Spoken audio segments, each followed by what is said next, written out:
That'd be really If an cool. alien came down and handed me a book and said, "Hey, check it out." Yeah. This is why we need the Cult Awareness Network. But seriously, they're going to leave. As soon as they leave, they just start laughing. Yeah. That human is totally going to start a religion. Oh my God.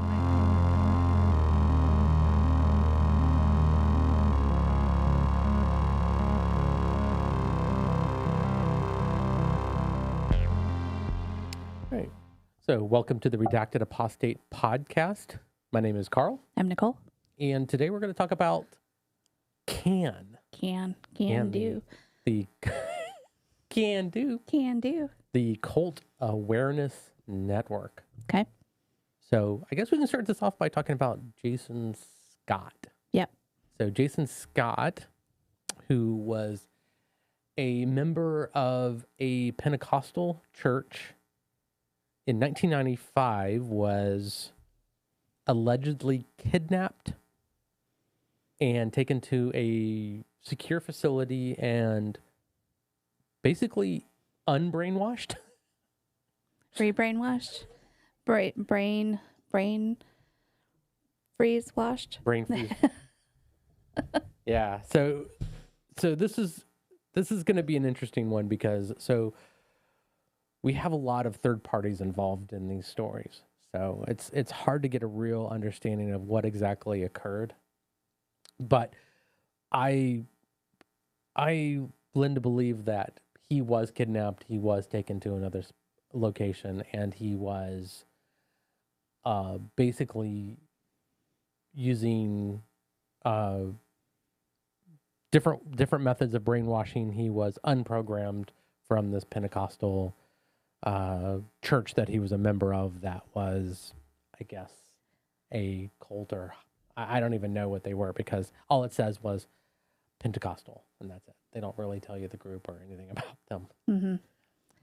So he was abducted, taken to, according to his account, he was abducted, taken to a cabin or a place, I don't know, that was kind of isolated. Yeah. And then he was deprogrammed for 3 to 5 days. Mm-hmm. And he acquiesced halfway through. Yes. So he said, yeah, I was in a cult. And then they let him go. And then as soon as they let him go, he went to the police and filed a criminal lawsuit. And then because the real thing is that he was over 18. He was over 18. So he technically was an adult. And then the leader of this group was arrested, but then later acquitted for abduction and deprogramming, which seems really odd to me, but okay.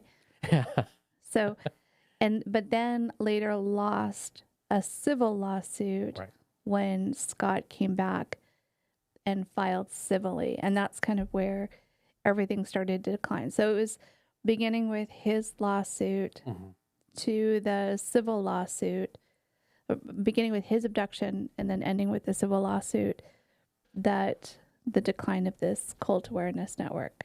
Right. And the person that we're referring to is Rick Allen Ross. That's the name of the deprogrammer. Mm-hmm.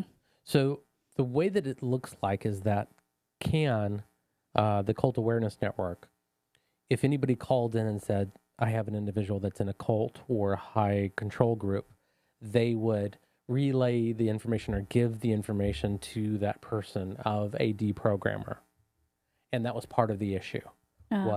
So CAN themselves, like Rick Ross was a member of CAN. But he wasn't the leader. He wasn't the leader. And that, if you think about it, he was more of a third party or like a subcontractor for CAN. A deprogramming subcontractor. Yeah. So he would offer services, like this is what I do, this is what I'm good at. So if CAN themselves felt that, you needed this service, hey, contact Rick Ross but not as a member of CAN, but as a self-programmer kind of individual. But ultimately, Can was held financially responsible for what happened to Yes. Jason Scott Yes. in 1995. And I don't know if Can should have been or not. So the concept is that the mother had 3 children that were part of this Pentecostal group, and that 2 of them were under the age of 18 and 1 was over the age of 18. So Can basically, like, you never know what do they actually know or what do they not know at this point.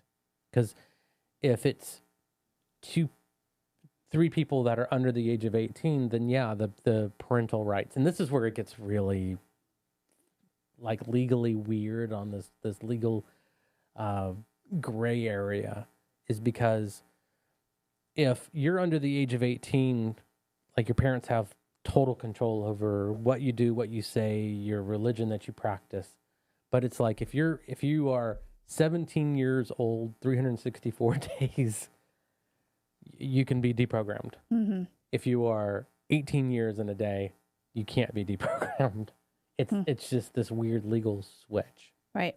And that's really what we're referring to here. It has nothing to do with whether or not what they did was right or wrong.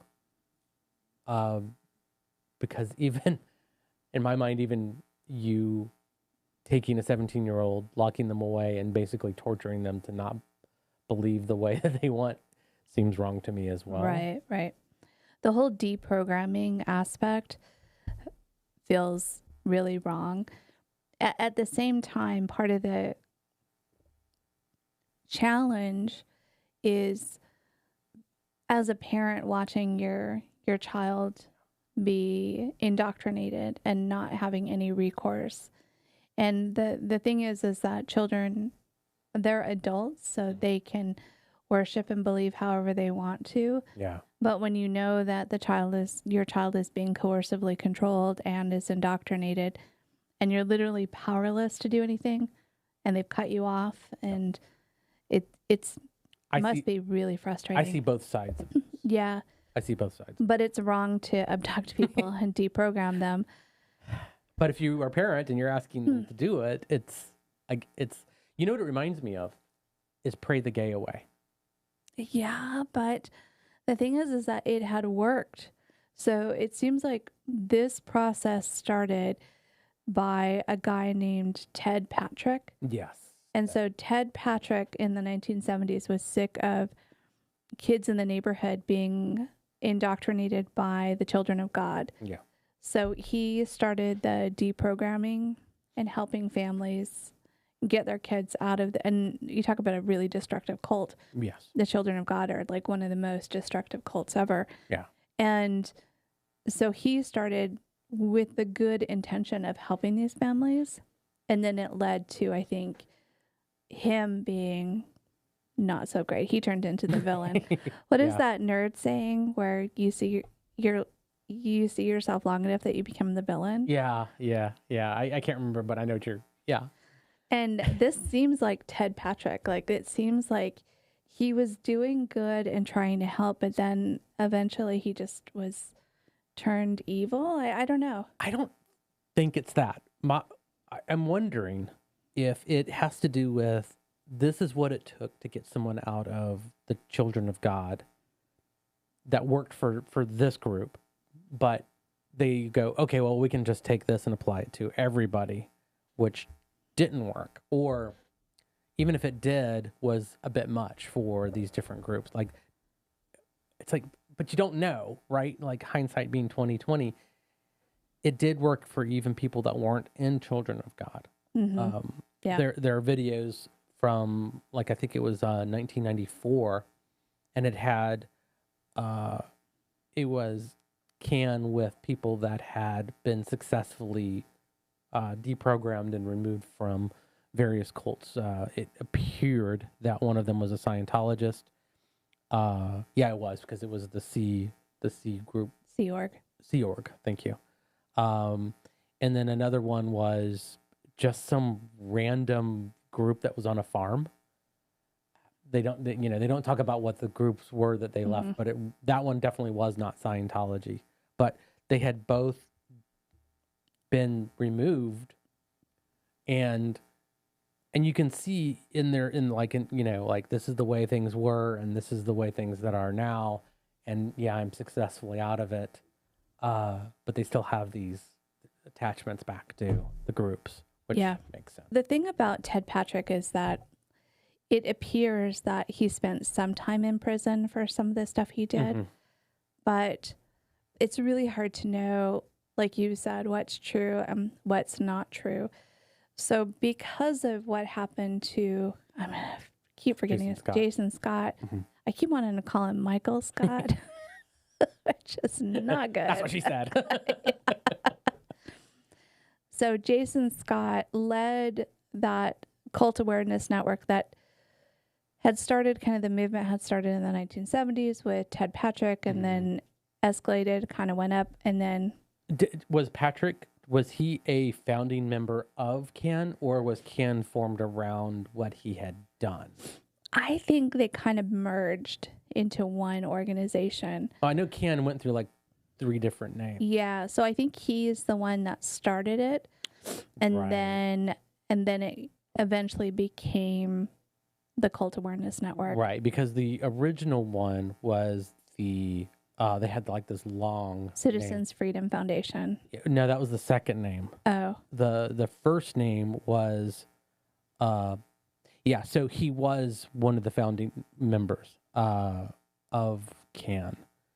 So the first name, FreeCog, that was the original. Because it was against the Children of God. That was, and then when he realized that there was more cults than just the Children of God. And it was the Citizens Freedom Foundation, and then it was the Cult Awareness Network. Right. So he started that. I think he's still alive, Ted Patrick. I don't think he's passed away. But he started that out of a need. There legitimately was a need to help people escape cults. But the way that he did it in this deprogramming by kidnapping people doesn't appear to be the best way. Yeah. But at the time, I think they didn't know how to deal with the situation. Once a child had been fully indoctrinated and they went and joined the cult. Yeah. So we go from Ted Patrick in the 70s and then to the 80s, and he did spend some time in prison, and that could have been the Amish thing too. Yeah, it might have been 90s. I don't know. Like I don't know. Like I don't know. Because why we say that is because of what happened to Scott. Jason Scott. Yeah. Jason Scott. He won the civil lawsuit, and then Well, let's talk about the lawsuit too, because I think that has a lot of information in it that kind of shows you why things are weird with this whole story. It's not just the lawsuit, it's how the lawsuit started. Because he didn't just go, I'm going to sue them. It was a lawyer that came to him and said, we have a case and we can get you $1 million. Mm-hmm. So, and then he went, well, hell yeah. Yeah, because he had lost because he went to the police and he lost the criminal against them for whatever reason. Right. So basically a lawyer named Moxon came to him and said, hey, we can get you $1 million for this. Sign here. We'll start a case against them. And then as the case was going on, what he realized was that Moxon actually wasn't trying to get money from the CAN network. He was trying to get the CAN network itself dissolved. And Moxon was a lawyer and a past elder for Scientology. Scientology has elders? Or whatever you want to call them. I don't know the inner workings of Scientology here. Yeah, they don't call them elders. They call them leaders, is what he said, leaders. But I just use elder because it sounds Worse. Culty. Sounds culty. Past prophet. I don't know. What do I look like? A Scientologist expert to you? No. Yeah. Good. So during the trial, basically, even during the trial, Jason Scott noticed that the lawyer wasn't really helping him. He was just using him to bring down the CAN network. Mm-hmm. So the outcome was that Ross was to pay $3 million and the CAN network was to pay $1 million. And this was even after Scientology had put 54 lawsuits against the CAN network and had different Scientologists basically file all these lawsuits. And that's their MO. They do that. Right. They use the legal system to shut people down. Shut people down, yeah. And all 54 of the lawsuits failed, but it cost CAN like billions of dollars. Mm-hmm. So the precursor of this is that Scientology had its members allegedly, not according to Scientologists, this didn't happen. Mm-hmm. Had 54 of its members within 1 week try to join the CAN network. Like, how do you join the CAN network? I think as a deprogrammer? or employees, various, whatever, just they filled out applications for employment. And within a week. And they were form letters from Scientology. And the reason we know this is because one of them was so lazy they didn't even change the form letter. They just signed their name on the form letter and sent it in. Wow. So it actually says, like, from the offices of Scientology, fill out this form.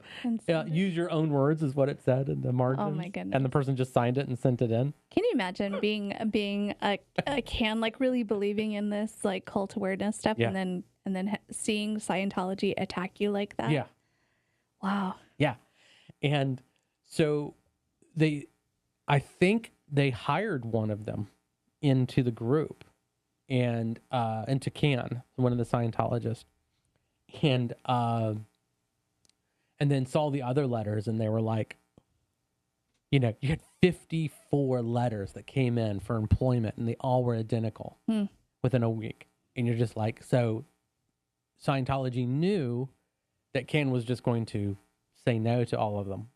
And that's what they did. So they were like, no, no, no, no. So the Scientology sued them for discrimination, for religious discrimination. Mm-hmm. Well, you just don't like Scientologists, so you're not going to hire anybody into your thing. And it's like, no. For one, I don't even think they had 54 positions open, but it was all a ploy. Mm-hmm. It was all a ploy. And then and then Moxon had 50. I believe it was Moxon, the same guy that did Jason Scott's case. Moxon said, no, it was just all 54 of these people came to me independently within a week. So one of the lawyers that worked for Moxon, they were on, wasn't 60 Minutes, it was the other show. Are you sure it wasn't 60 Minutes? Could have been 60 Minutes. It's actually right down here. So, 60 Minutes. She was on 60 Minutes. And she was in on the lawyers talking, and she was like, yeah, they were basically like, how do we kill CAN? We want to destroy them.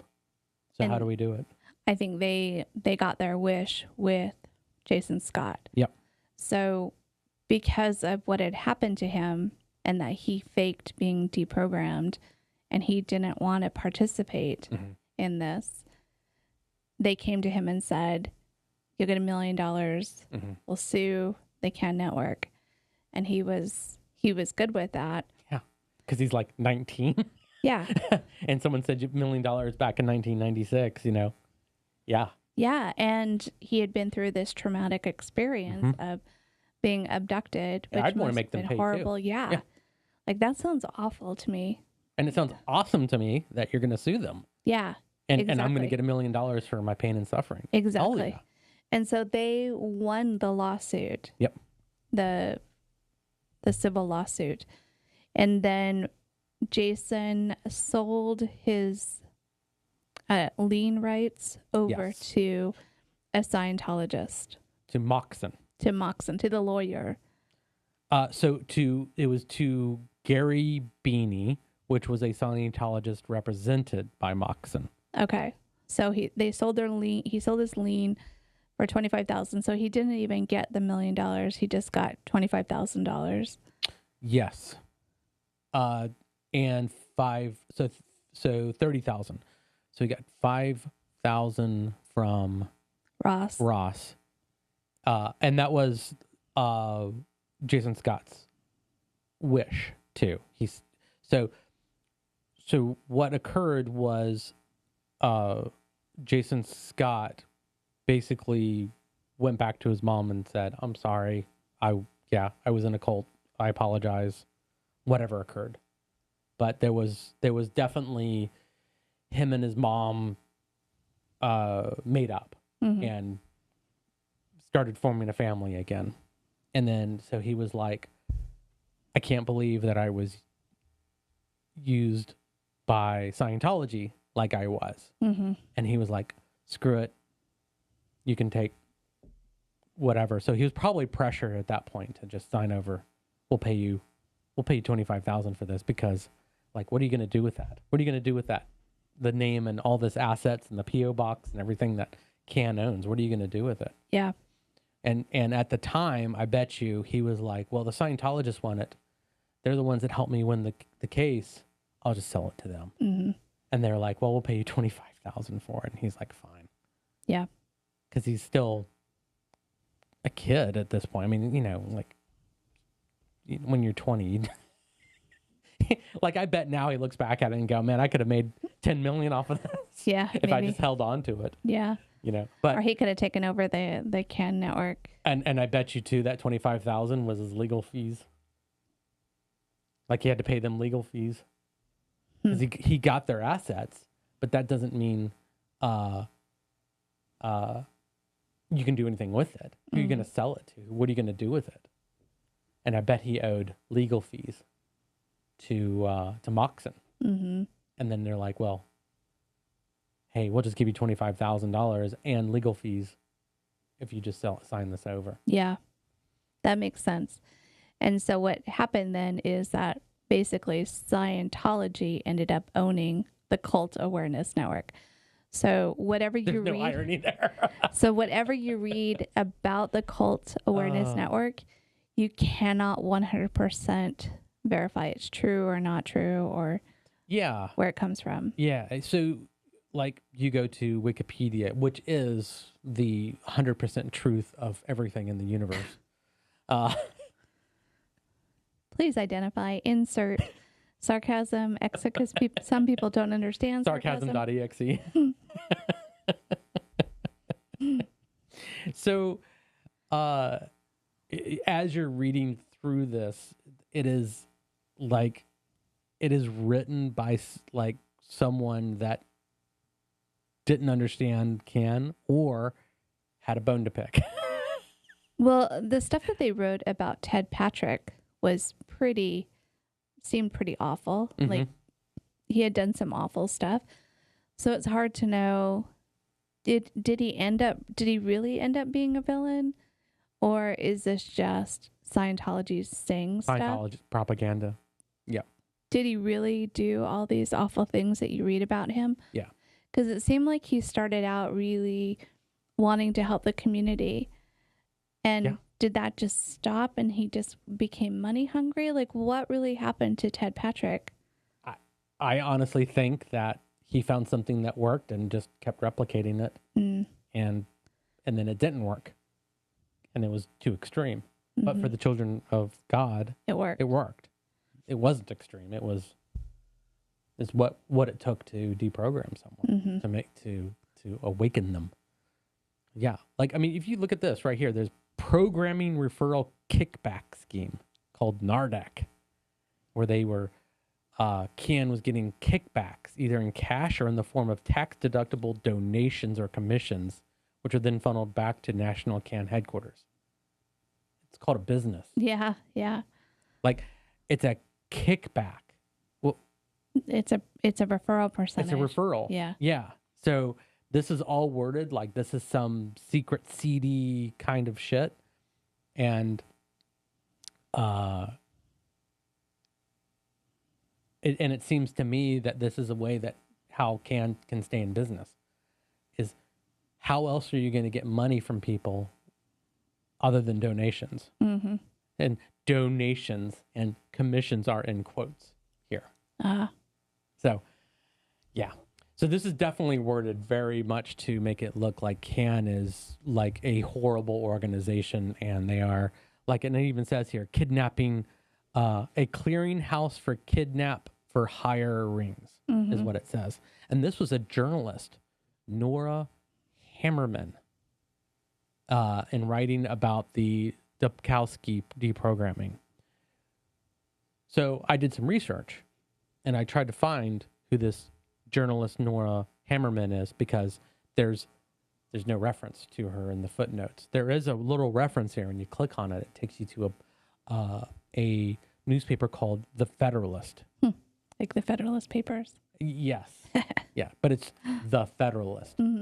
So if you click on The Federalist, or it's The New Federalist, I'm sorry, The New Federalist. If you take it to that, it takes you to a website by another Wikipedia page. So they're using a Wikipedia page as their reference for The Federalist. And the page that it takes you to is an individual called Lyndon LaRouche. Now, is he a Scientologist? No, I don't think Scientologists would take him because he's crazy. This guy is all the crazy. But he's anti-cult awareness network. I don't know. So I do know, I will say that he's a socialist, Marxist, a Trotskyist, a Platoist, a neo-Nazi, but not, an anti-Semite, and not. He's against, like, this whole guy, the fact that they're quoting this guy's newspaper is all kinds of crazy.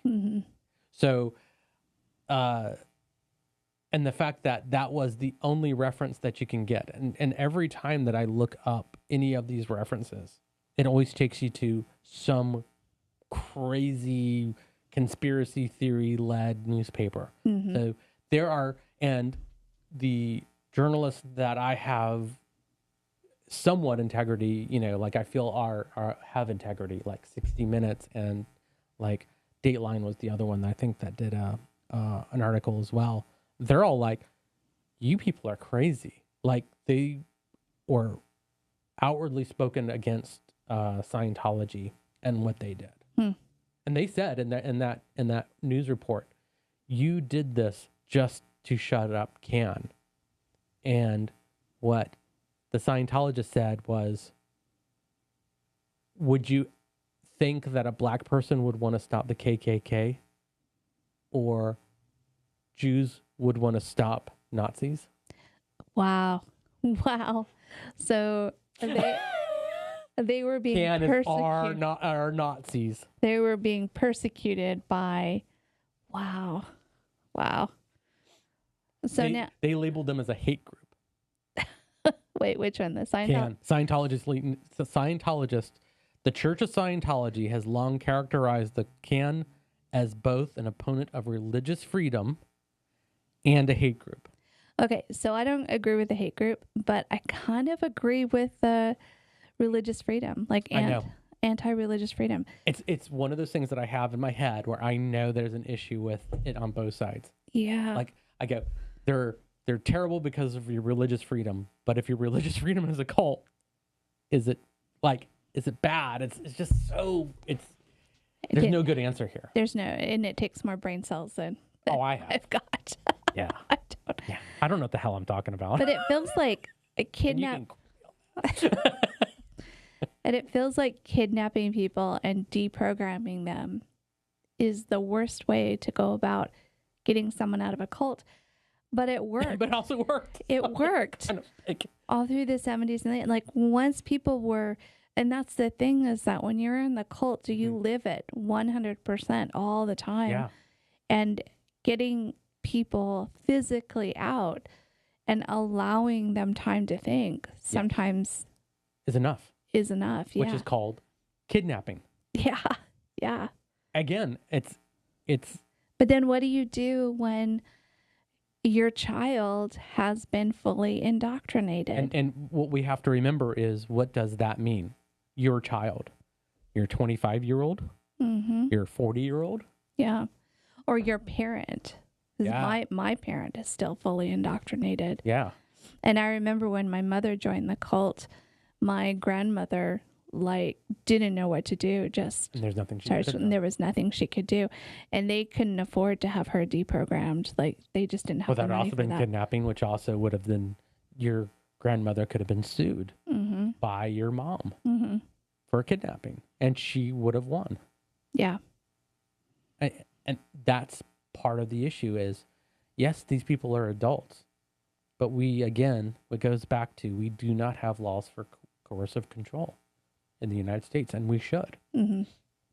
Because there's nothing that, if one of our children at the age of 18 gets pulled into a cult, there's nothing we can do. There's no law that we can go and say they are being coercively controlled by this group. They are being brainwashed by this group. There's no law. There's actually laws that protect that. Yeah. There's laws that protect religion controlling the minds of people. It's this weird situation that we're in the United States because we have religious freedom, and with religious freedom comes cults. Yeah. Like that's just how it is. That was the issue with Japan as well. How you get Shrinkyo and how you get Happy Science and you get these death cults. It's the same thing. It's not so much that there's religious freedom. There is this fear of stopping religious freedom.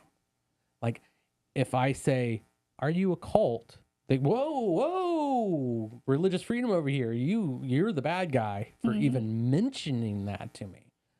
And they go, "Okay, yeah, you're right. Sorry for even bringing that up." I think that's why YouTube is so important and podcasts are important for this kind of awareness, this cult awareness, that all of us can say, yes, I was raised in a cult. And that's a double-edged sword as well, too. Because then the cult can use YouTube to indoctrinate people, and we've seen that. Don't even need it in person, yeah. Yeah, now it's through the pandemic, we saw the rise of virtual cults. Yeah. And it's about controlling behavior, controlling the mind, and making people isolate themselves. But on the flip side, there's people like us that are out there talking about cults. And poorly, but talking about cults, making fun of cults when we can. Making fun of weirdos. Yeah. There's some weird ones out there. Yeah. The scary part of that I have about all of this is that Scientology and landmark education, I think landmark education is part of Scientology, maybe? I don't know. I don't know what landmark education is. Yeah. But they were granted access to all of CAN's files, phone records, data on all the individuals that have left. So now they know all the people, how they left, where they are, and there was ways of trying to get them back into the church again. Yeah. That they tried to bring them back into the fold. So they got all of the information on these people's secret information. That's the scary part. And they kept the name. They eventually did change it from the Cult Awareness Group. Oh, you'll love this one. The Foundation for Religious Freedom. Oh. Yeah. That's a great name. Yeah. Doesn't that sound like they're doing good work? Yeah. You know, they are helping people with their religious freedom to join a cult. I mean, to join Scientology. Yeah. Because Scientology is not a cult. I think if there was a picture of a cult, like the definition of a cult, and then they would have Scientology. They're like the classic. Or Tom Cruise. Cult. Yeah, Tom Cruise. Our chef from South Park. Yeah, like they're the poster child of cult. Yeah, yeah, and Scientologists definitely use CAN as the poster child for evil organizations as well, because you know they blame them for Waco as well. Oh, really? CAN, yeah. The Scientologists blame CAN for what happened in Waco. Yes. Okay, not Janet Reno. I blame Janet Reno, but you know, hey, who am I? Everybody hates the ATF, right? Yeah. Am I wrong? Why?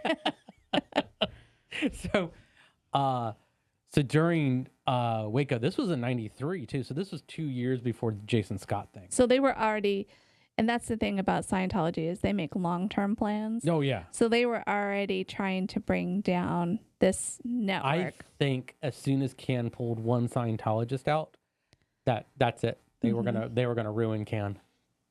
You know, they took their money and their person from them. Right. Person, not money. Don't sue me. It's not dollar sign. Yay, Tom Cruise. Don't sue me. Should I jump up on the couch? You're crazy. Yay, Tom Cruise. Okay. All right. So Branch Davidian's going on, and that's when everybody kind of realizes that this is a cult and that there are people inside. So CAN says, hey, that's unsolicited. They go up and they say, can we assist? And the FBI director says, no, this could set back our negotiations substantially if you came in. And he's probably got a point. Yeah. At this point. And actually, from the videos that you watch, if you ever watch the documentary on Waco, the head FBI negotiator was the one doing really good work. Yeah. From everything that had appeared. He was getting people out. It was ATF. It was everything around it. Yep. You know, that was the issue. So I think they had a point. But the Scientologist basically said that that CAN was involved, and CAN was what caused everything to deteriorate, and then the ATF had to move in because of CAN's involvement. And all CAN did is said, "Can we help?" And they said, "No, thank you." That was it. But that's a good scapegoat. Oh, that's a good way to make this organization appear evil. Yeah. Yeah, absolutely. Because Waco was such a horrible tragedy. Yeah. So the publicist for the New Alliance Party.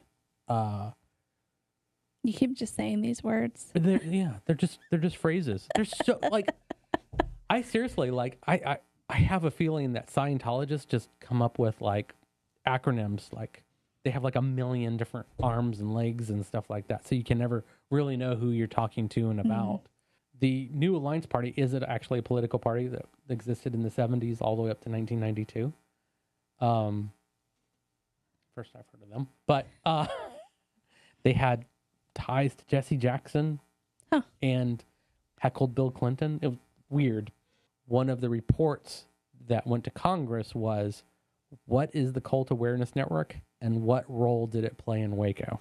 Their report relied on conspiracy theorist Linda Thompson's organizations created or funded by the Church of Scientology and Unification Church, and longtime cult apologist Dean Kelly. You know who the Unification Church is? No. They're the Moonies.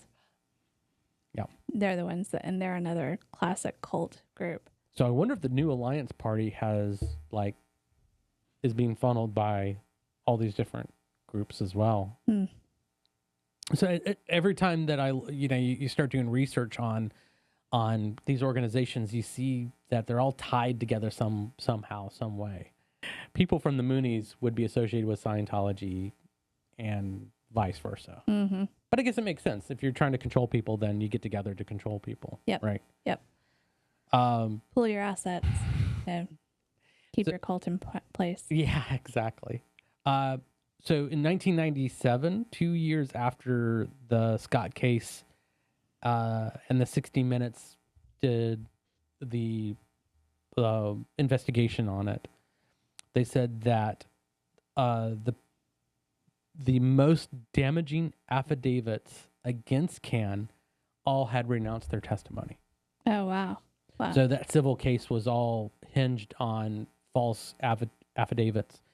And what they found was that a private investigator, 60 Minutes sent a private investigator, and they started talking to all the people that were involved, and they found no evidence of Can's use of deprogrammers. So then what happened to Scott? Well, it's, again, Rick Ross isn't associated with Can. Can gave a phone number to the mom. The mom was the one decided to use the deprogrammer. So Can didn't say, Rick Ross, go and kidnap this person. Mm-hmm. So Rick Ross is really the one that should be civil and criminally liable for his actions. Not the Cult Awareness Network. No.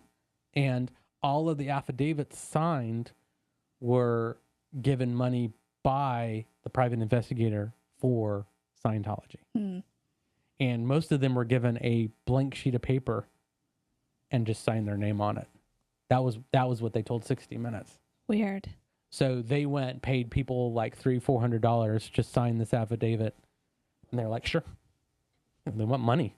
Yeah. One of the guys, the leading guy, was a drug user. Like he was really hooked on drugs, and that's what Scientology gave him money for drugs to sign an affidavit that he was tortured. Wow. And 60 Minutes caught up with him because that was their big piece of evidence that they used at the civil trial was, look at the affidavit signed by this guy right here, this guy. And then they went and 60 Minutes found him, talked to him, and he said, yeah, they paid me like $1,000 to sign an affidavit that said I was tortured. And they're like, well, were you? And he's like, no, I've never been a member of a cult. So they just found this random drug dealer that had some ties to Can, and that was it. Wow. Paid him drug money. So 60 Minutes really did a deep dive and really investigated this. Yeah, and you can see in the video, and you should watch it. It's a good video to watch because they really like taking Scientology to task. I bet they got sued, and it's probably why 60 Minutes went out of business for a while. They never went out of business. I know. It's just funny. They're still around. Apparently. Yeah. Yeah. I thought they went out for a while, but this was recently. Like for like 5 or 6 years they just lost their programming. And then they came back within the past couple of years or something like that.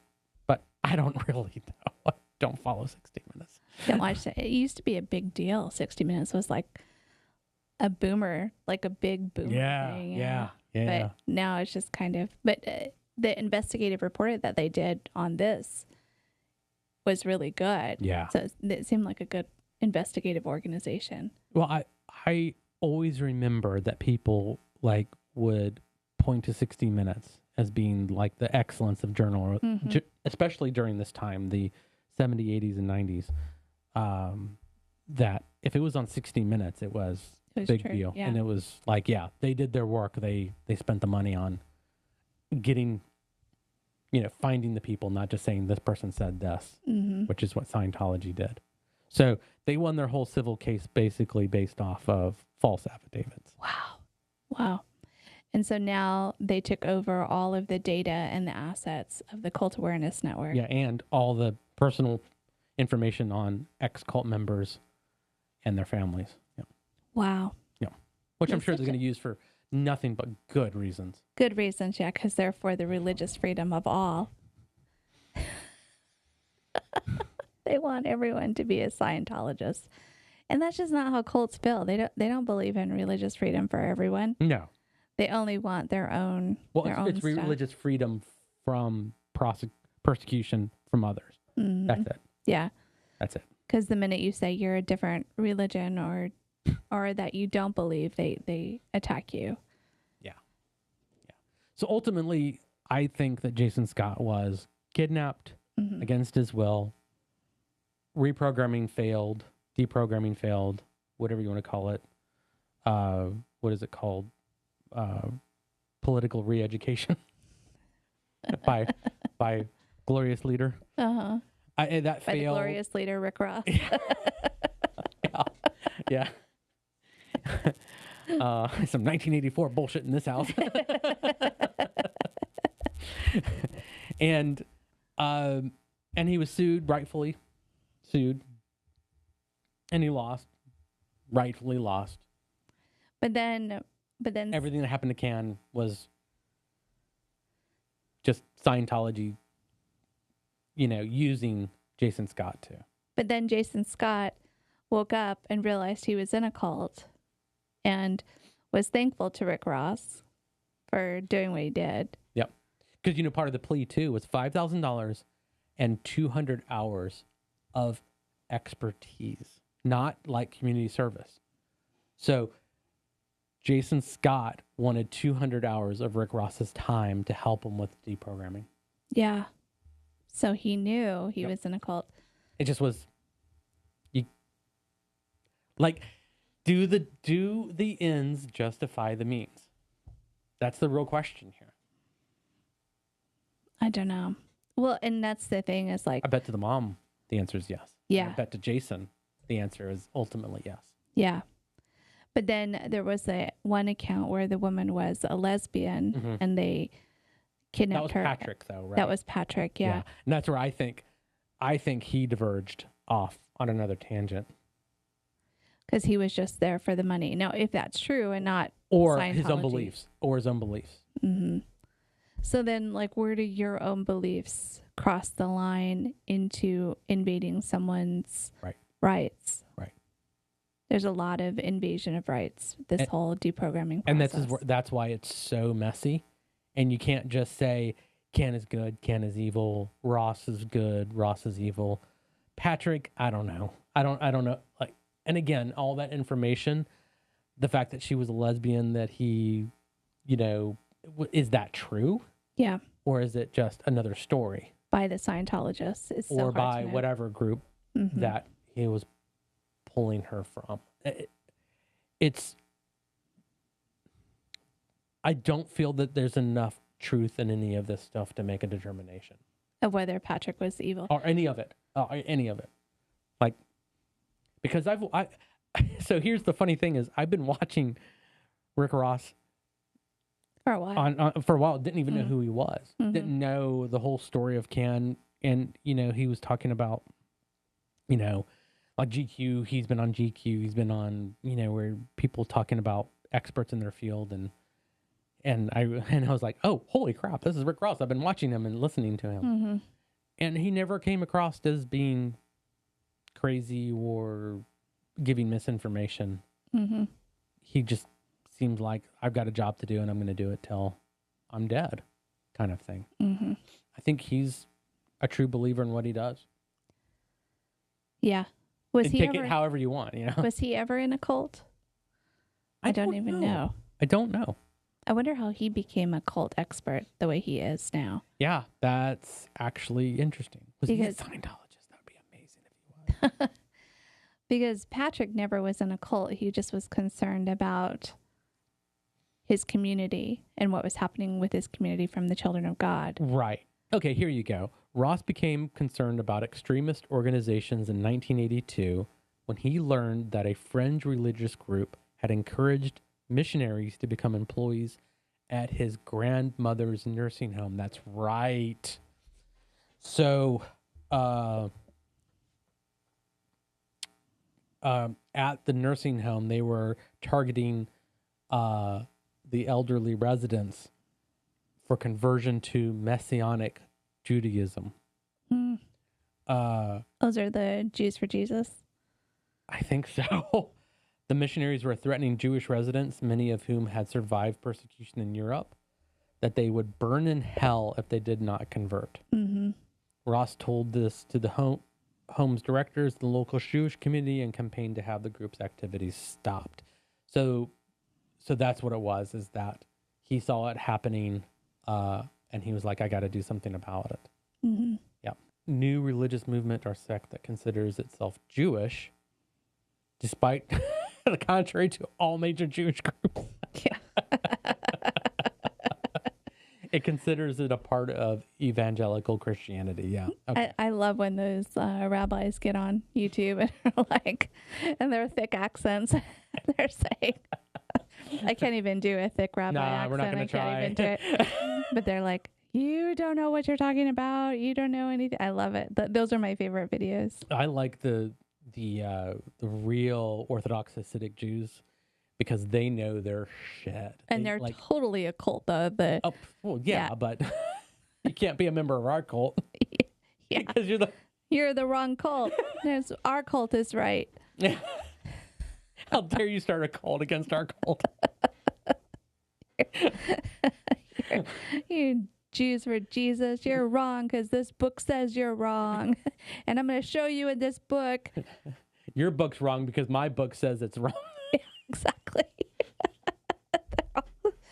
That's essentially, I mean, we've had other cult members citing books to us all the time, telling us how we're wrong. Yeah. And it's like, okay, this is random book you're telling us is wrong. Yeah. I don't even know what to do with that. It's like, okay. Cool. Great. Good for you. There's a picture on Facebook, and it has the Avengers, like, all sitting around, and there's Jesus in the middle, and it says, look, just because you're in a book doesn't mean it's real.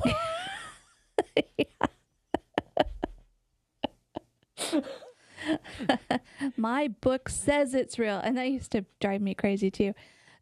Were reasons to believe in the Jehovah's Witnesses. Yeah. And they were like, because the Bible says it's real. It's like, well, of course it's going to say it's referring to itself. Like, that's not proof. Yeah. That this is the right religion. I mean, what? But it says it's written down here. Yeah, it's in this book. It's written that Right. we're real, that we're the truth. It's like, no. Not how faith works, buddy.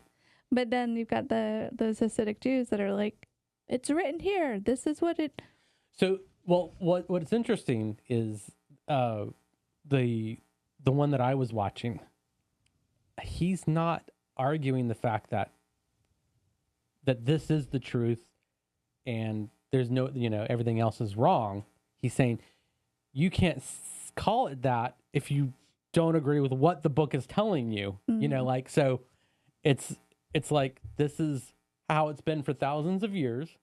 He didn't say it was the truth or not the truth. He's just saying you can't come into this if you're not following these rules. Mm-hmm. You got to follow these rules to call yourself what this is. Right, and all those people agree that that's the book that they're going to live their lives on. Yeah, exactly. So cool. Yeah, right. And I totally agree with that.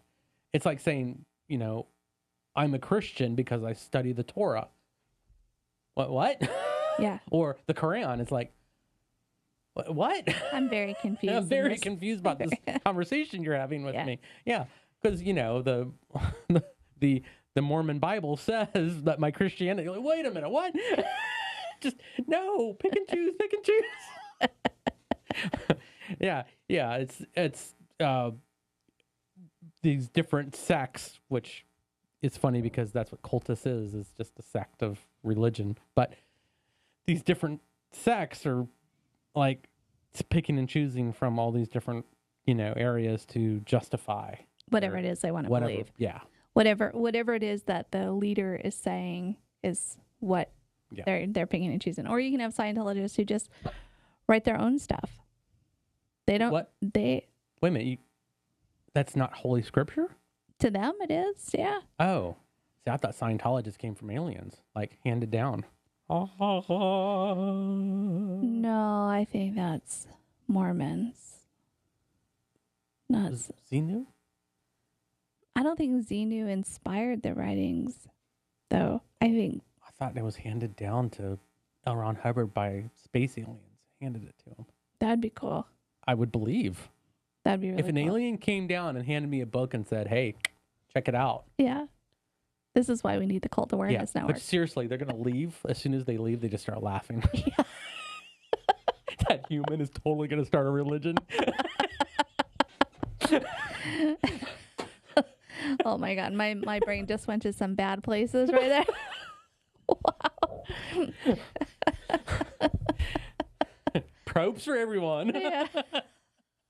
All right. Well, anyways, we're going off on a tangent here. So anything else that you want to say about CAN or the Organization for Religious Freedom? I don't know. I think kidnapping people and trying to deprogram them. But what would you do if one of our children joined a cult and... Are they paying for their food? Whose food? Our children's food? Probably not. They're too expensive. Yeah, they're going to get kicked out because they eat too much. They eat too much. if the cult can afford their food, sarcasm.